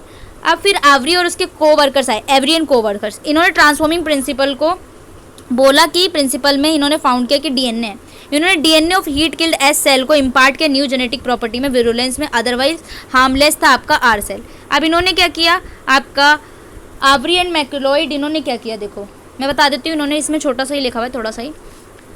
अब जब इन्होंने इतना ही बताया कुछ ना कुछ जो है ट्रांसफॉर्म हो रहा है, तब इन्होंने आवरी, मैक्रोलॉइड और एमसी कार्टी 3 साइंटिस्ट आए, उनके कोवर्कर्स और एवरी, उन्होंने क्या किया कि सबसे पहले आरएनए लिया और लाइव आर स्ट्रेन लिया। ठीक है, आरएनए लिया, लाइव आर स्ट्रेन लिया, तो आपका सेल जो है वो आपका माइस जो है जिंदा रह गया। फिर उन्होंने प्रोटीन लिया, लाइव आर लिया, तो इनका रह गया। लिपिड लिया, लाइव आर लिया, तो इनका रह गया। फिर इन्होंने क्या किया, डीएनए लिया, लाइव आर लिया, यानी कि DNA with heat killed S cell imparted new genetic. जैसे ही इन्होंने डीएनए को यूज़ किया लाइव आर सेल के साथ, तो आपका ये चूहा मर गया, यानी इन्होंने बोला कि डीएनए जो है वो जेनेटिक मटीरियल है। ठीक है, डन हो गया। चलो जी चलो नेक्स्ट पे चलते हैं। अब दूसरे साइंटिस्ट आए, इन्होंने भी अपना कुछ ना कुछ दिया ही होगा यार, यानी यहाँ पे भी सारी चीज़ें चुगली उगली हो गई कि यार ये डीएनए मटेरियल, डीएनए जो है वो आपका जेनेटिक मटेरियल है। अब हर्षन चेज आए तो इन्होंने बोला यार हम भी कुछ कर लेते हैं। अब इन्हें आ रहा था गुस्सा, इन्होंने बोला कि आज हम पता लगा के रहेंगे कि आखिर डीएनए ही जेनेटिक मटेरियल है, यानी इन्हें भरोसा नहीं हो रहा था उन साइंटिस्ट पे। ठीक है, तो इन्होंने भी अपनी जो है अलग सी एक्सपेरिमेंट करना शुरू कर दिया। आज जो देखते हैं, Hershey and Martha Chase further supported finding from work Avery and coworkers. इन्होंने दोबारा करने, यार क्या कर रहे हैं ये, अच्छे से नहीं पता चल रहा मुझे, तो मैं दोबारा एक्सपेरिमेंट करूँगी क्योंकि मैं हूँ साइंटिस्ट। हर्षे एंड चेज ने क्या लिया, वायरस लिया T2। जेनेटिक इन्फॉर्मेशन पास होता है डीएनए और प्रोटीन्स में, ये पता लगाना था। इन्होंने बोला कि जेनेटिक इन्फॉर्मेशन क्या डीएनए से पास हो रहा है, प्रोटीन से पास हो रहा है। अब हम ये चीज़ का यहाँ पे डिस्कवरी करेंगे, ठीक है। T2 virus attack bacterial cells to make more copies to itself. आपका बैक्टीरियोफेज जो होता है वो ऐसा वायरस है जो इन्फेक्ट करता है बैक्टीरिया को, ठीक है, which attack bacteria called as bacteriophage, right. अब फेज जो होता है आपका सिंगल लेंथ और डबल हेलिकल डीएनए से बना होता है, प्रोटीन कोट भी लगे होते हैं इनमें। कोर प्रोटीन्स जो होते हैं आपके होलो ट्यूब होते हैं जिनको टेल कहते हैं, टेल फाइबर्स भी लगे होते हैं। ये इसका स्ट्रक्चर की बात करें हम, जो आपका फेज है, ठीक है। अब देखो यहाँ पे बात करेंगे क्या बोला इन्होंने, आ जाओ जी। तो हर्षे एंड चेज ने क्या लिया, बैक्टीरियोफेज लिया। वो बैक्टीरियोफेज आपका क्या है, T2 फेज है, T2 फेज। अब इन्होंने बोला कि आपका जो रेडियो, अब इन्होंने दो चीज़ ली यहाँ पे, एक लिया फॉस्फोरस का 32, ठीक है, और एक लिया आपका सल्फर 35। दो आइसोटोप्स लिए इन्होंने। देखो Hershey and Chase grew phage particles on E coli. E coli में आप जो हर्षे एंड चेज ने लिया वो फेज के पार्टिकल्स को ना ई कोलाई के मीडियम में ग्रो कर रहे थे। उस मीडियम में आपका न्यूट्रिएंट आपका रेडियो एक्टिव आइसोटोप्स थे, फॉस्फोरस का 32 and sulphur 35। Not only nucleic acids contain phosphorus atom, only protein contain sulphur containing amino acids. तो आपके जो सल्फर होते हैं वो अमीनो एसिड्स प्रोटीन्स के पास है, न्यूक्लिक एसिड्स के पास आपका फॉस्फोरस है। फेज ग्रो कर गया आपके जो फॉस्फोरस 32 वाले में था। डीएनए जो होता है आपका एस लेबल प्रोटीन कोट है। Such phage was allowed infect E coli cells and culture agitated protein coat. अब यहाँ पे देखो इसका ये है, ये आपका बैक्टीरियोफेज है, इसके अंदर जो होता है आपका क्या है, डीएनए है। ये इस तरीके से अपने प्रोटीन्स को यहाँ पे डीएनए को ट्रांसफ़र करेगा। देखो सबसे पहले जो चीज़ है यहाँ पे आपने करी, इन्फेक्शन कर रहे हो आप, इन्फेक्शन कर रहे हो, कैसे कर रहे हो, ये आपका बैक्टीरियोफेज है, वायरस रेडियो एक्टिव लेबल ही कोट है इसका। ये बैक्टीरियोफेज आपका बैक्टीरियोफेज है और ये आपका जाएगा ई कोलाई में। ई कोलाई में ये इसने अपना जेनेटिक मटेरियल ट्रांसफ़र कर दिया। तो वायरस जो है वो रेडियो एक्टिव नहीं हुए, तो आपका जो प्रोटीन है वो इनहेरिट नहीं हुआ, ठीक है, नहीं हुआ। दूसरी चीज़, जब आपने वायरस को रेडियो एक्टिव लेबल किया वो भी डीएनए से, तो आपका बैक्टीरियोफेज में इसने ट्रांसफ़र किया जेनेटिक मटेरियल, जैसे ट्रांसफ़र किया तो आपका वायरस जो है रेडियो एक्टिव हो गया और डीएनए इनहेरिट हो गया। तो इनके एक्सपेरिमेंट से पता चला कि आपका जो है DNA as a genetic material है, ठीक है, समझ में लग गया। अब आपको देखना है कि DNA content of eukaryotic sales, eukaryotic cells में आपका डीएनए का कितना कंटेंट होता है वो आपको पढ़ना है जी। हो चलो इसकी बात कर लेते हैं। Somatic cells of eukaryotic cells have twice amount of DNA होता है as compare to germ cell. दो जर्म सेल्स होते हैं आपके जो एक पेरेंट से अलग होते हैं, कंबाइंड होकर आपका सोमेटिक सेल्स बनाते हैं। Both the parents equally genetic makeup होता है और हेरिडिटी कैरेक्टरिस्टिक्स होते हैं आपके ऑफस्प्रिंग में, यानी कि आपका जो मम्मा है उससे आपके जेनेटिक हेरिडिटी ट्रांसफ़र होगा बेटे में, ठीक है। अब देखो time of the cell division के टाइप में डॉटर सेल्स जो होता है कंप्लीट जेनेटिक इन्फॉर्मेशन को अपने पेरेंट्स से लाती है। डॉटर सेल्स जो होती है, सेल डिवीजन हो रहा है तो जेनेटिक मटेरियल जो होता है आपका एक जनरेशन दूसरे जनरेशन में पास करेगा, ठीक है, अपनी प्रोजनी में पास कर देगा। जेनेटिक मटेरियल आपके डुप्लीकेट होते हैं लाइफ टाइम तक और ये इक्वली डिवाइडेड होते रहते हैं दोनों बिटवीन डॉटर सेल्स में। मेजर कैरेक्टरिस्टिक्स जो है जेनेटिक मटेरियल का वो क्या है, डुप्लीकेशन। तो आपका जो हम पढ़ेंगे double helical structure of DNA, duplication of replication, producing causing produce another replica, यानी कि डीएनए जो है वो अपनी ओन इट्स कॉपी बना लेता है, उस प्रोसेस को हम बोलते हैं रेप्लिकेशन। आ जाओ अब आपको पढ़ना है डीएनए रेप्लिकेशन। रेप्लिकेशन क्या होता है, इट्स रेप्लिकेशन, ठीक है। Going to explore DNA replication. आ जाओ डीएनए रेप्लिकेशन करेंगे। बेसिक प्रिंसिपल देखेंगे, आपका एक रूल आता है चारगाफ का रूल। इन्होंने बिहाइंड द बेस पेयरिंग के अकॉर्डिंग बताया था कि बेसिक रूल क्या है बेस पेयरिंग की। तो ये आपका आता है चारगाफ का रूल। इन्होंने बोला एडेनिन थाइमिन के साथ purine adenine always pair with pyrimidine, यानी कि आपके प्यूरिन्स जो हैं वो हमेशा पायरिमिडिन से पेयर करेंगे। साइटोसिन आपका ग्वानिन से पेयर करेगा, एडेनिन आपके थाइमिन से पेयर करेंगे, ठीक है। और इनके बीच में जो बॉन्ड्स होगा वो इनके कौन सा होगा, हाइड्रोजन बॉन्ड्स होगा। समझ में लग गया, ये इन्होंने बोला था चारगाफ ने। तो यहाँ पर था चारगाफ रूल। चारगाफ रूल जो होता है आपका वो एप्लीकेबल होता है डबल स्ट्रैंडेड डीएनए पे और डबल स्ट्रैंडेड आरएनए पे, यानी कि सिंगल स्ट्रैंडेड पे बिल्कुल भी एप्लीकेबल नहीं है। यहाँ पे प्यूरिन आपका पायरिमिडीन से बेस करता है और आपका एडेनिन हमेशा थाइमिन के पेयर करेगा और ग्वानिन आपका साइटोसिन से पेयर करेगा। ठीक है, ये चारगाफ का रूल था। यहाँ पे ये सारे डिस्क्रिप्शन है chemistry of formation of DNA. Replication of DNA में आपका बेसिस होते हैं, इंडिविजुअल न्यूक्लियोटाइड्स होते हैं, एक दूसरे से प्रिसाइज सीक्वेंस में होते हैं। डीएनए फॉर्मेशन होता है by virtue of highly specific base pairing of hydrogen bond के बीच में। तो इससे पहले जो आपने हेलिकल स्ट्रक्चर देखा था, double helix structure of DNA, ठीक है, जहाँ पे आपके 2 चेन थे वो अपोजिट डायरेक्शन में थे, कॉमन एक्सिस से थे, इस तरीके से कि वो सेपरेट ना हो, अनवाइंडिंग ना हो। बेसिस जो थे both the strand of the inside helix लगे होते, प्लेन परपेंडिकुलर होता। बेसिस जो हैं 2 स्ट्रैंड में स्पेसिफिक बेस पेयर था, एडेनिन आपका 1 स्ट्रैंड था, थाइमिन दूसरा। इस तरीके से ग्वानिन साइटोसाइन से बेस था। ये स्पेसिफिक स्टेबिलिटी जो थी वो बेस हाइड्रोजन बॉन्डिंग के बीच की वजह से थी। तो अब हम यहाँ पे देखेंगे कि डीएनए जो होता है वो रेप्लिकेट कैसे करता है।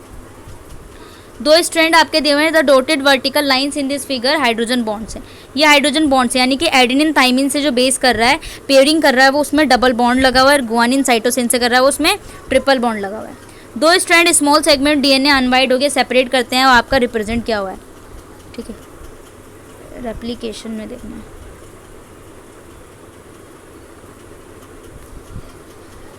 DNA replication employ larger number of structural proteins and enzymes होते हैं। क्रिटिकल रोल यहाँ पे इस प्रोसेस में आते हैं आपके, क्या प्रोटीन्स और एंजाइम्स। इंपॉर्टेंट एंजाइम जो होता है ना डीएनए रेप्लिकेशन के टाइम, वो आपका डीएनए रेप्लिकेशन के टाइम जो करता है वो आपका है DNA polymerase. 3 different DNA polymerase होते हैं आपका, DNA polymerase 1, DNA polymerase 2 and DNA polymerase 3। ये रिएक्शन को कैटेलाइज करते हैं।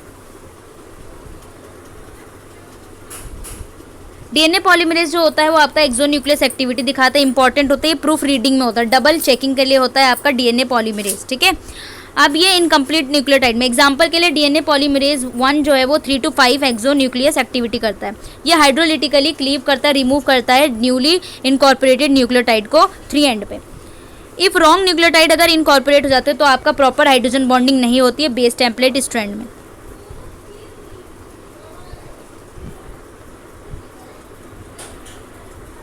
ये आपका देखो डीएनए रेप्लिकेशन हो रहा है। ठीक है, 1 मिनट। अब देखो आपको क्या करना है, डीएनए रेप्लिकेशन करना है, यानी कि डीएनए रेप्लिकेशन में जो आपका एंजाइम लगता है वो आपका डीएनए पॉलीमरेज लगता है। 1, 2, 3 तीनों डीएनए पॉलीमरेज लगते हैं। किस किस तरीके से काम करेंगे आप देखो। आपका डबल हेलिक्स स्ट्रक्चर होता है जब आपका डीएनए यानी डीएनए जब पॉलीमराइजेशन होता है। तो देखो यहाँ पे देखते हैं, in the parent DNA specific nucleotide sequence होते हैं जिन्हें हम ऑरिजिन्स ऑफ रेप्लिकेशन कहते हैं। ठीक है, ऑरिजिन ऑफ रेप्लिकेशन आपका प्रोटीन्स लगा होता है एक साइड पर। एंजाइम जो होते हैं वो हेलिकेज, यानी कि आपका सबसे पहले जो है ये आप देख रहे हो ना, ये आपका डबल स्ट्रैंडेड डीएनए था। ये पीछे की तरफ जो पेरेंटल स्ट्रैंड्स है, ये सबसे पहले आपका रेप्लिकेशन करने के लिए जो सबसे पहला आपका प्रोसेस होता है वो होता है अनवाइंडिंग। तो अनवाइंडिंग ऑरिजिन ऑफ एंजाइम को अनवाइंड करने के लिए आपका सबसे पहला होता है, सबसे पहला जो था वो हेलिकेज होता है। हेलिकेज आपका सबसे पहले आता है, ये आपका रेप्लिकेशन कराने के लिए प्रोसेस में बात करा रही हूँ, यानी कि आपके कौन कौन से एंजाइम इन्वॉल्व होते हैं। सबसे पहला हेलिकेज होता है, वो हाइड्रोजन बॉन्ड को ब्रेक करेगा। फिर आपका एसएसबी प्रोटीन होते हैं आपके प्रोटीन जो कि एच बॉन्ड बनाते हैं। फिर टोपो आइसोमेरेज आता है। टोपो आइसोमेरेज जो होते हैं वो आपके ऐसे जो ये कॉइलिंग है इसको अनकॉइल करने में हेल्प करते हैं। फिर आपके दूसरा स्टेप में क्या होता है, आपका न्यू चेन बनता है। तो यहाँ पे आपका जो दूसरा स्टेप होता है वो ये है कि आप न्यू चेन बना रहे हो, और न्यू चेन जो होता है वो आपका 5 to 3 एंड पे बनता है। ठीक है, अब मेन एंजाइम कौन कौन से होते हैं आपके, डीएनए डिपेंडेंट डीएनए पॉलीमरेज होता है। तो आपको पता है सबसे पहला जो था डीएनए पॉलीमरेज 1 था। डीएनए पॉलीमरेज जो होगा वो आरएनए प्राइमर को रिमूव करने में हेल्प करता है और गैप फिलिंग करता है। डीएनए पॉलीमरेज 2 का छोटा सा ही काम होता है। डीएनए पॉलीमरेज 3 आपका मेन एंजाइम होता है। प्राइमेज जो होता है वो आरएनए प्राइमर होता है, यानी कि रेप्लिकेशन स्टार्ट कराएगा। फिर आपका लास्ट में होता है डीएनए लाइगेज। ठीक है, समझ में आ गया। अब इसको हम रीड आउट करते ताकि आपको समझ में आ जाए। ठीक है, देखो सबसे पहले आपका ओरिजिन ऑफ रेप्लिकेशन होता है जहाँ पे आपका ओरिजिन हो रहा है। ठीक है, प्रोटीन आपके बाइंड होते हैं इस साइड पे। तो एंजाइम जो होता है आपका सबसे पहला जो एंजाइम आता है वो हेलिकेज आता है।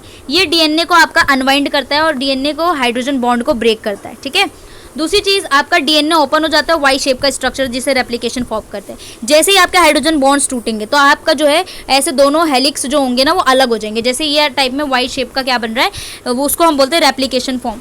2 रेप्लिकेशन फॉर्म यहाँ पे बनते हैं, ओरिजिन ऑफ रेप्लिकेशन, और ये एक्सटेंड होते हैं by directional. Single stranded binding protein आपका मैंने बताया था ना एसएसबी, ये प्रोटीन्स जो होते हैं सिंगल स्ट्रैंड ऑफ डीएनए के टाइम पे लगे होते हैं रेप्लिकेशन फॉर्म पे, सिंगल स्ट्रैंडेड डीएनए को वाइंडिंग बैक, यानी कि दोबारा डीएनए आपका वाइंड ना हो पाए उस टाइम पे इसको बचाते हैं। तो आपने सबसे पहले हेलिकेज की वजह से जो हाइड्रोजन बॉन्ड ब्रेक किया आपके यहाँ पे अनवाइंडिंग हो गई, टोपो आइसोमेरेज ने आपके अनवाइंडिंग की तो यू टाइप का ऐसे यू शेप बन गया। तो यहाँ पे एसएसबी प्रोटीन जो होंगे वो ये करेंगे, मेंटेन करेंगे कि आपका दोबारा से वाइंडिंग ना हो डीएनए का। और यहाँ पे 2 स्ट्रैंड बनेंगे, ठीक है। एक स्ट्रैंड जो आपका 3 to 5 है और 5 to 3 स्ट्रैंड है।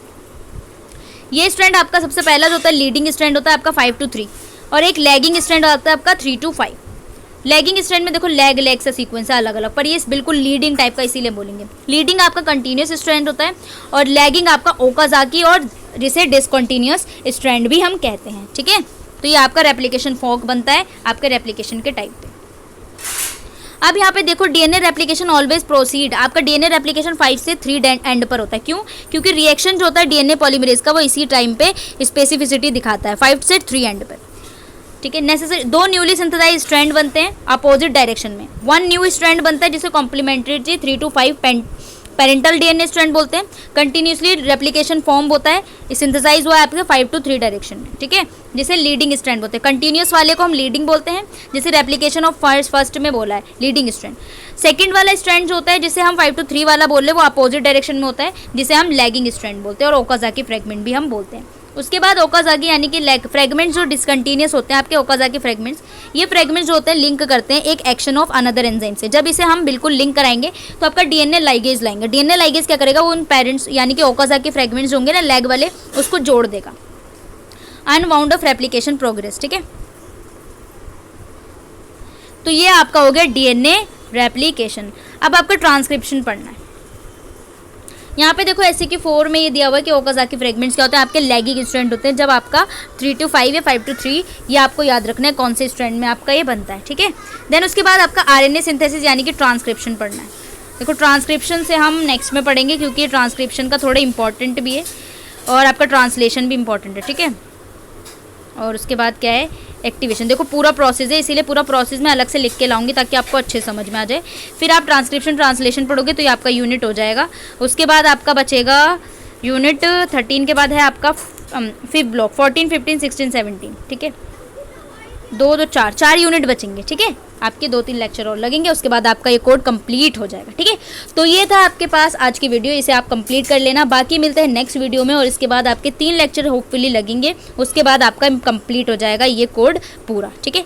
होपफुली मुझे खुशी हो रही है कि ये कंप्लीट हो जाएगा, ठीक है। बाकी मिलते हैं नेक्स्ट वीडियो में, जब तक के लिए bye bye and take care and please subscribe.